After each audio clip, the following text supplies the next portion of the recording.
Na cantina lotada da escola secundária em Porto, Alexandre sentiu o mundo desabar quando Rui, o capitão da equipa de futebol, gritou alto o suficiente para todos ouvirem: olhem para o paneleiro. Comida voou na sua cara e risos ecoaram. Ninguém o defendeu. Aquele dia de 2009 marcou o início de um pesadelo que duraria anos. Alexandre tinha 17 anos e até então conseguira esconder o que sentia dentro de si. Sentado sozinho na mesa do canto, ele comia o seu almoço em silêncio quando o amigo que pensava ser de confiança sussurrou algo ao ouvido de Rui. O riso começou baixo e depois explodiu como uma onda que engolia tudo. Os alunos batiam palmas. Rui atirou o copo de sumo que molhou a camisa de Alexandre e gritou mais alto ainda: queres um beijo, paneleiro? As paredes da cantina pareciam fechar-se sobre ele, o ar ficava pesado.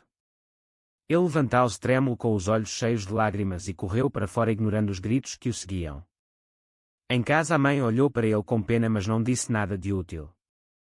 O pai, um operário de fábrica com mãos calejadas, bateu com o punho na mesa e disse: na minha casa não é isso, esconda ou vais embora. Alexandre passou a noite acordado a pensar porque é que o mundo o odiava tanto.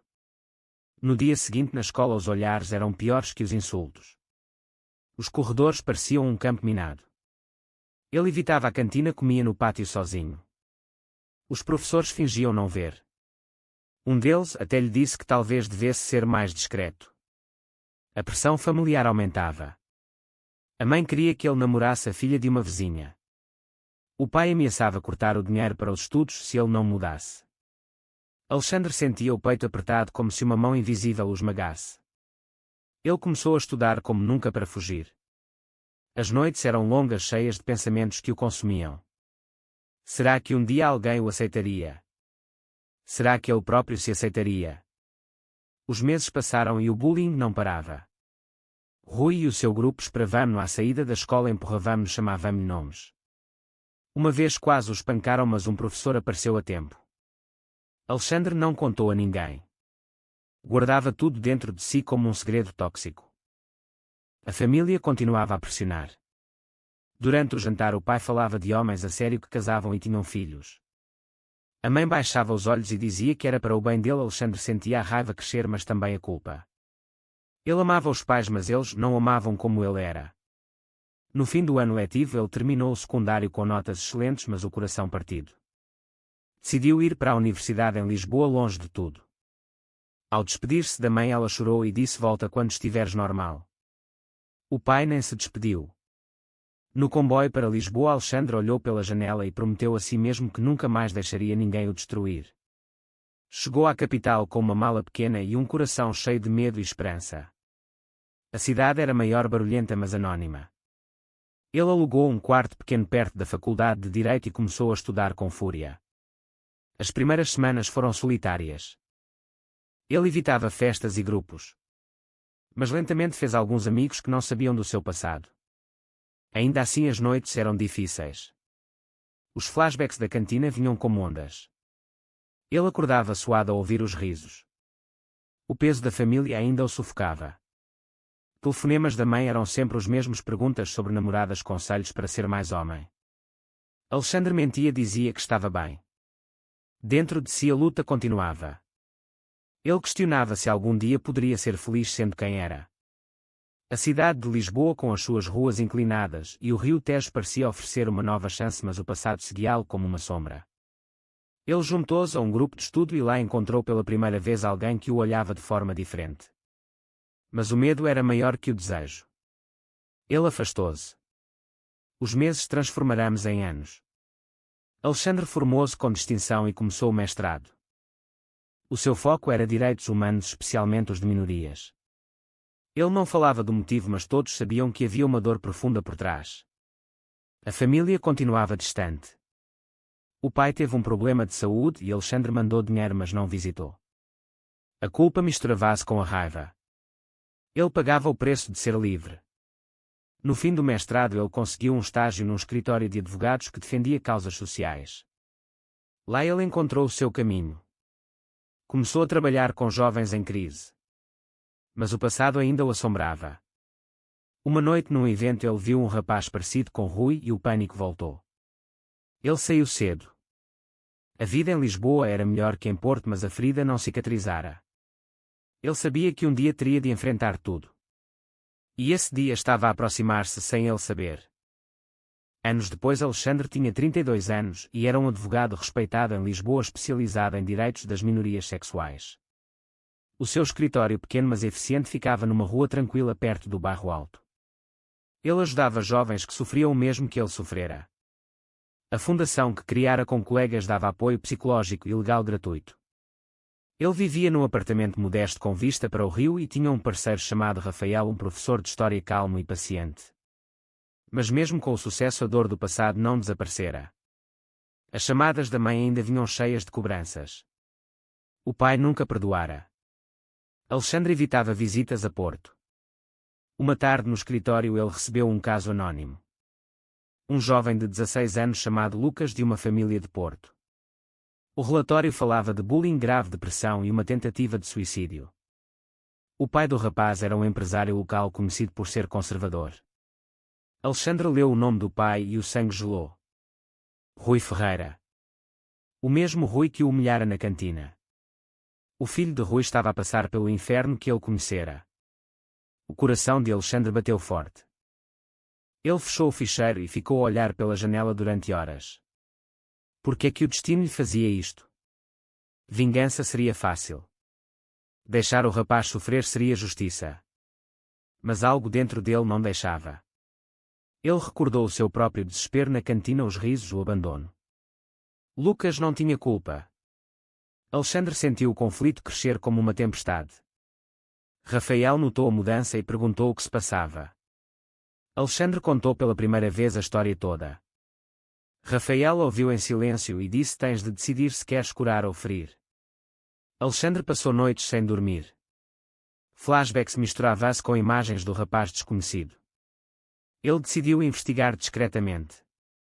Descobriu que Rui casara tivera Lucas e mantinha o mesmo discurso homofóbico em casa. Lucas era acusado de ser fraco e efeminado e o pai o pressionava como o pai de Alexandre fizera. A mãe de Lucas estava ausente por trabalho. O rapaz estava sozinho. Alexandre sentiu uma empatia profunda. Mas o medo de ser descoberto era grande. Se Rui soubesse que ele ajudava o filho, haveria escândalo. A família de Alexandre descobriria e a pressão voltaria. Ainda assim, ele marcou uma reunião secreta com a equipa da fundação. Decidiram ajudar sem revelar a identidade.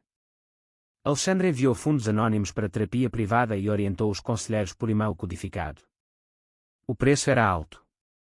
Ele mentia a Rafael sobre o cansaço. O trabalho aumentava. Os colegas notavam a sua obsessão com aquele caso. Um dia um antigo colega de escola apareceu no escritório pedindo emprego.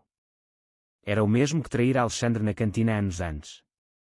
O homem fingiu não se lembrar, mas Alexandre viu nos olhos. A tensão cresceu. Alexandre continuou a ajudar. Recebia relatórios que Lucas melhorava lentamente.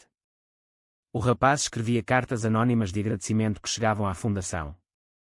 Cada palavra era como uma faca no peito de Alexandre. Ele via o seu próprio reflexo no sofrimento de Lucas. A família pressionava mais. A mãe telefonou a dizer que o pai estava doente e que ele devia voltar para casa e casar. Alexandre recusou. A discussão foi dura. Ele sentiu o isolamento total. Rafael propôs que contassem a verdade, mas Alexandre tinha medo. O conflito interno consumia-o. Ele questionava se estava a fazer o certo ou se era fraqueza. Os dias passavam e a ajuda secreta continuava. Mas as sombras do passado aproximavam-se. Rui começava a suspeitar que alguém ajudava o filho. O confronto estava próximo. Alexandre sabia que o preço seria pago em dor e escolhas difíceis. A ajuda secreta entrava no terceiro mês e Alexandre sentia o peso crescer. Lucas respondia bem à terapia. Os relatórios mostravam que o rapaz começava a falar sobre os seus sentimentos e a aceitar-se. Alexandre lia tudo com o coração apertado. Ele via o progresso, mas também o risco. Um dia o antigo colega de escola, o traidor, pediu para trabalhar no caso de Lucas. Alexandre recusou, mas o homem insistiu e ameaçou contar o passado a todos. A traição veio rápida. O colega enviou um e-mail anónimo a Rui contando que um advogado gay de Lisboa estava a ajudar o filho. Rui ficou furioso e começou a investigar. Alexandre recebeu uma chamada anónima com ameaças. Ele não dormiu nessa noite. Rafael insistiu para pararem, mas Alexandre não conseguia. Ele recordava o seu próprio pai e a dor que isso causara. A pressão familiar aumentou quando a mãe veio a Lisboa de surpresa. Ela encontrou documentos sobre o caso e questionou. A discussão explodiu. Ela chorou e disse que ele estava a destruir a família por causa de ideias erradas. Alexandre sentiu o chão abrir-se. Ele pagava o preço da lealdade a si mesmo. No escritório a tensão era palpável. Colegas sussurravam. Rui viajou para Lisboa e tentou encontrar Alexandre, mas sem sucesso. Lucas enviou uma carta onde dizia que pela primeira vez sentia esperança. Alexandre chorou sozinho no apartamento. O conflito moral consumia-o. Era correto ajudar o filho do algoz. Era vingança deixar sofrer. Ele falava consigo mesmo nas longas caminhadas junto ao Tejo. Rafael apoiava, mas também sofria com o segredo. Uma noite eles discutiram. Rafael disse que o amor não aguentava tantos segredos. Alexandre prometeu que acabaria em breve. Mas Lucas teve uma recaída. O pai descobrira a terapia e proibira. O rapaz ligou para a linha de apoio em pânico. Alexandre atendeu pessoalmente sem revelar a voz.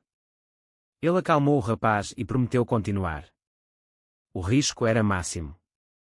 Ele usou contactos no hospital para internar Lucas discretamente. Rui soube e acusou conspiração. A imprensa local em Porto começou a falar de um caso misterioso. Alexandre via a sua vida desmoronar lentamente. Ele questionava todas as escolhas.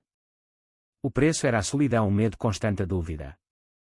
Mas algo dentro dele despertava. A compaixão que ele dera a Lucas era a que nunca recebera. Ele sentia que ao ajudar curava também a sua ferida. A família cortou contacto quase total.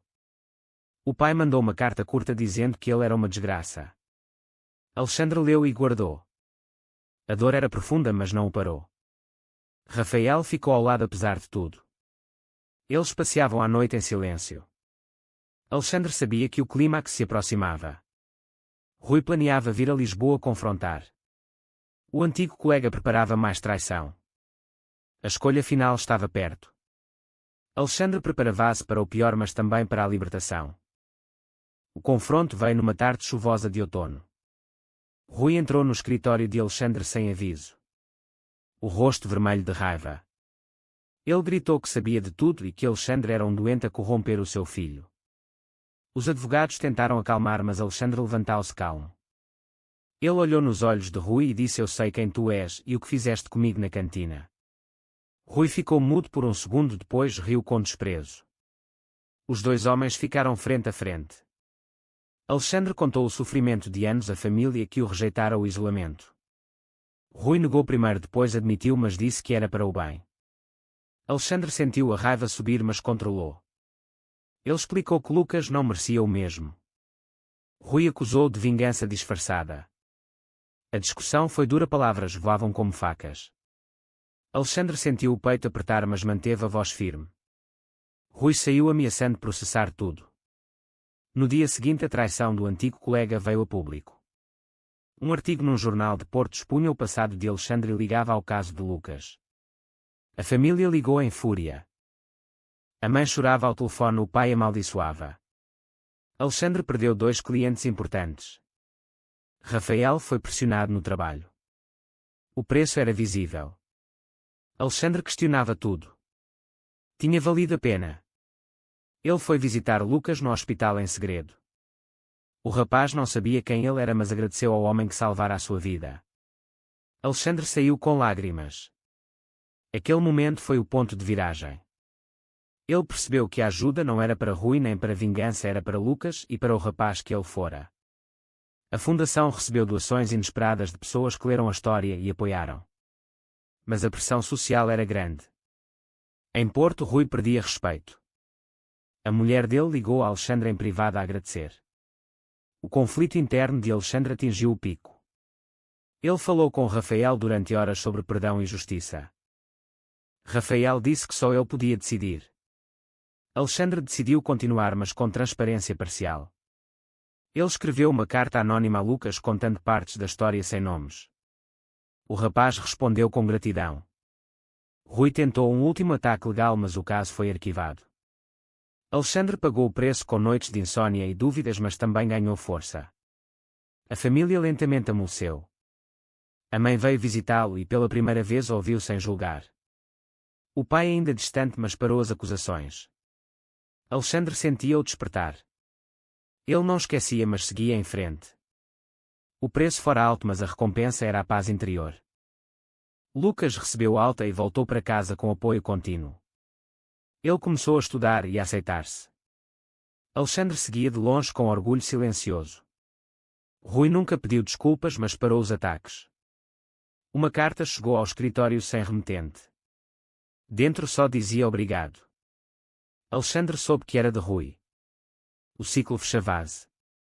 Ele e Rafael passeavam pelo cais em Lisboa ao pôr do sol. Pela primeira vez em anos, Alexandre sorria sem peso. Ele abraçou Rafael e sentiu o amor verdadeiro que construíra apesar de tudo. A família ligava mais. A mãe até perguntou por Rafael. O pai mandou um cartão de aniversário curto, mas sincero. Alexandre sabia que a cura era lenta, mas real. Ele continuou o trabalho na fundação com mais paixão. Os jovens que ajudava viam nele um exemplo. O passado ainda doía, mas já não controlava. Ele aprendera que a compaixão era mais forte que a raiva. Os confrontos, os sacrifícios, as traições tinham custado caro, mas trouxeram a liberdade. Lucas cresceu e anos depois tornou-se voluntário na fundação sem saber a ligação. Alexandre viu e sorriu em silêncio. A vida em Portugal mudava lentamente, os preconceitos diminuíam, mas o caminho era longo. Alexandre pagara o preço, mas ganhara a si mesmo. Ele olhava para o Tejo e sentia gratidão pela escolha difícil. O despertar fora doloroso, mas verdadeiro. A felicidade com Rafael era o prémio. Eles planeavam uma viagem juntos. A família aceitava aos poucos. Alexandre finalmente vivia sem medo. A história mostrava que as escolhas definem o homem. Ele escolhera o caminho da luz apesar da escuridão. O que restava era a paz. Será que Alexandre fez o correto ao ajudar secretamente o filho de Rui mesmo depois de todo o sofrimento, ou deveria ter procurado vingança aberta? Certo ou errado, o que acha você?